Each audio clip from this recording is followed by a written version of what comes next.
بسم اللہ الرحمن الرحیم۔ السلام علیکم ورحمۃ اللہ وبرکاتہ۔ عزیزان محترم، آج ہم جس حوالے سے بات کریں گے، کافی دوستوں نے میسیجز بھی کیے اور رہنمائی کا کہا کہ شبرات کے حوالے سے رہنمائی فرما دیں، تو آج ہم شبرات کے حوالے سے بات کریں گے۔ ان میں سے بنیادی چیزیں یہ ہیں۔ سب سے پہلی چیز، شبرات کی وجہ تسمیہ کیا ہے، شبرات کو شبرات کیوں کہتے ہیں۔ دوسری چیز، شبرات کی فضیلت کیا ہے۔ یہ جو شب برات ہے، اس کے حوالے سے رسول اللہ صلی اللہ علیہ وسلم کی احادیث اور قرآن پاک کی آیات کیا ہیں۔ تیسری چیز یہ ہے کہ شبرات کب ہے، کب آتی ہے، کون سی رات شبرات کی شمار ہوگی۔ نمبر 4 یہ ہے کہ شعبان کے اندر رسومات کیا ہیں، یعنی پرانے وقتوں میں یا آج بھی کچھ لوگ ایسے ہیں کہ جو اس شبرات کے مہینے میں، اس دن میں، رات میں کچھ رسومات، غلط چیزیں ایڈ کر لیتے ہیں۔ کیا وہ قرآن و حدیث کی روح سے ٹھیک بھی ہے؟ 5ویں چیز یہ ہے کہ اس مہینے میں محروم لوگ کون ہیں۔ ان ساری چیزوں پہ انشاءاللہ آج ہم گفتگو کریں گے۔ سب سے پہلی چیز عزیزان محترم یہ ہے کہ شبرات کی وجہ تسمیہ کیا ہے، شبرات کو شبرات کیوں کہتے ہیں۔ براءت کا معنی آزادی اور خلاصی کے ہیں۔ عزیزان محترم، اس رات کو شب برات اس لیے کہتے ہیں کہ اللہ رب العزت بے شمار لوگوں کو جہنم سے بری کرتے ہیں اور جہنم سے خلاصی کا فیصلہ فرما دیتے ہیں۔ مگر بعض لوگ ایسے بھی ہیں اس رات میں کہ جو خوشی، دھوم دھام کی رات، چراغاں کرنے، کھانے پینے کی رات یا عیاشی میں گزار کر اپنی اس زندگی کو نقصان پہنچاتے ہیں۔ اور یہ بات بالکل غلط ہے کہ شبرات میں قبرستان جانا چاہیے اور اس طرح کے وہاں پر مسلمانوں کے لیے مغفرت کی اور اپنی موت کو یاد کرنا چاہیے۔ اس بات کی کوئی حقیقت نہیں ہے۔ تو اس شبرات کے مہینے کی وجہ تسمیہ کیا ہو گئی کہ اس مہینے میں بہت سے لوگوں کو اللہ تعالی جہنم سے خلاصی عطا فرماتے ہیں، اور انسان نے کیا کرنا ہے اس حوالے سے لکھا جاتا ہے۔ یہ شبرات کا مہینہ ہے۔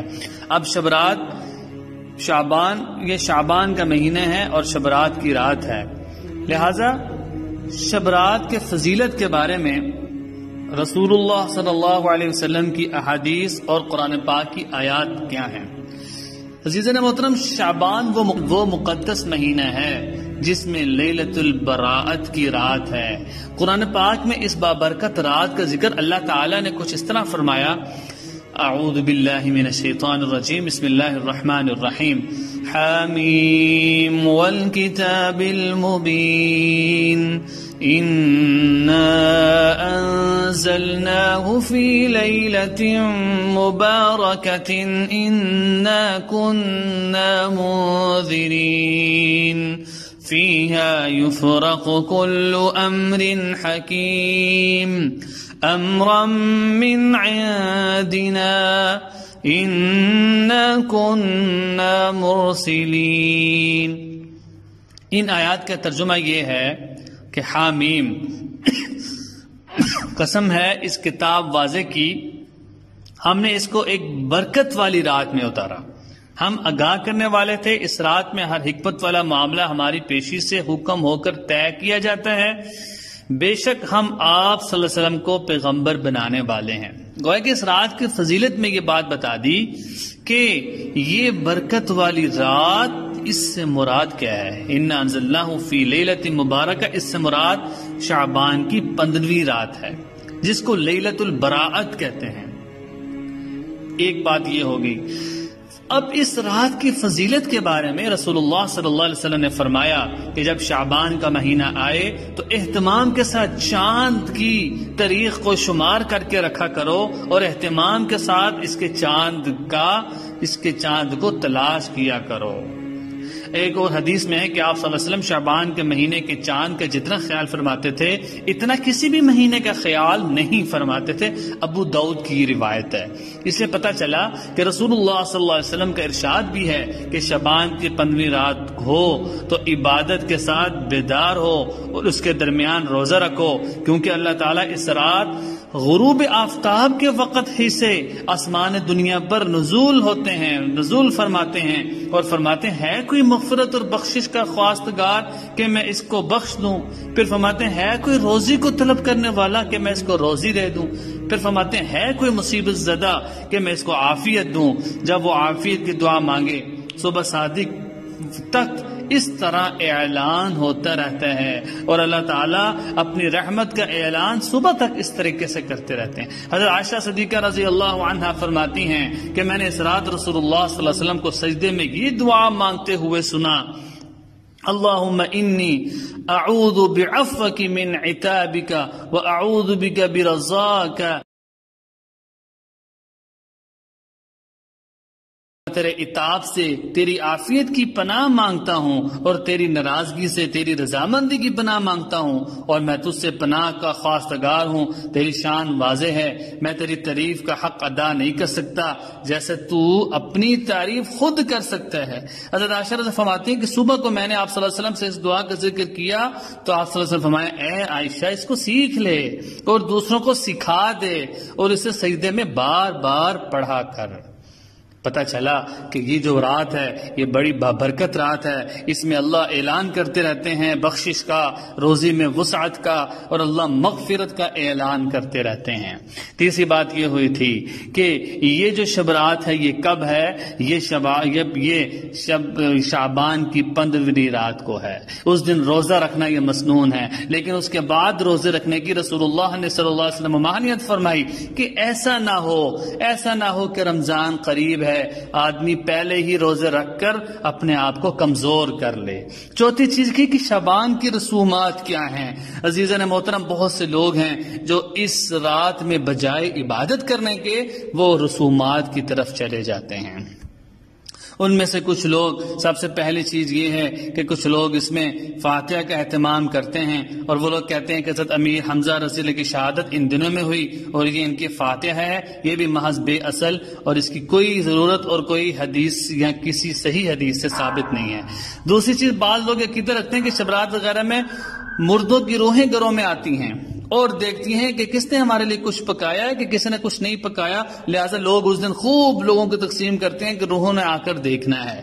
یہ بھی ایک دوسری رسم ہے جو کہ بالکل غلط ہے۔ تیسری یہ کہ بعض لوگ سمجھتے ہیں کہ شبرات سے پہلے کوئی مر جائے تو جب تک اس کے لیے فاتحہ شبرات نہ کیا جائے تو وہ مردوں میں شمار نہیں ہوتا۔ یہ بھی ایک غلط رسم ہے۔ چوتھی چیز، حلوے کے حوالے سے کہ حلوے کی رسم ایسی ہے کہ بعض لوگ اس کو سمجھتے ہیں کہ شبرات ہی نہیں ہوئی جس نے حلوہ نہیں بنایا۔ وہ ایک ضعیف حدیث سے اس کا استدلال کرتے ہیں، وہ حدیث نہیں ہے بلکہ وہ کہتے ہیں کہ ایسے فلانے جنگ کے موقع پہ حلوہ پکایا تھا، تو یہ ایک حدیث کو سمجھ کے اور سنت سمجھ کے حلوے کا پکانا اور اس کی بھی کوئی اثر نہیں ہے۔ پانچویں چیز کیا ہے؟ لوگ کہتے ہیں کہ اگر کوئی آدمی کسی کی کوئی ہیلپ نہیں کر سکتا، زکوٰۃ صدقات نہیں دے سکتا، تو کم از کم چیز یہ ہے کہ وہ یہ نیت کر لے کہ اس رات میں کچھ چیزیں تقسیم کیا کرے۔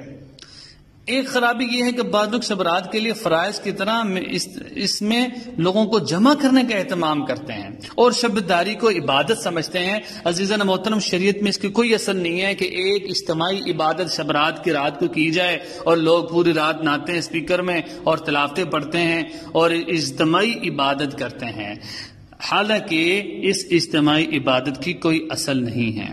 بعض لوگ آتش فشاں اور اس طرح کی چیزیں کرتے ہیں، دوسری بعض فضول خرچیاں، تو یہ ساری کی ساری چیزیں ایسی ہیں کہ جس کے دین کے ساتھ کوئی تعلق نہیں ہے۔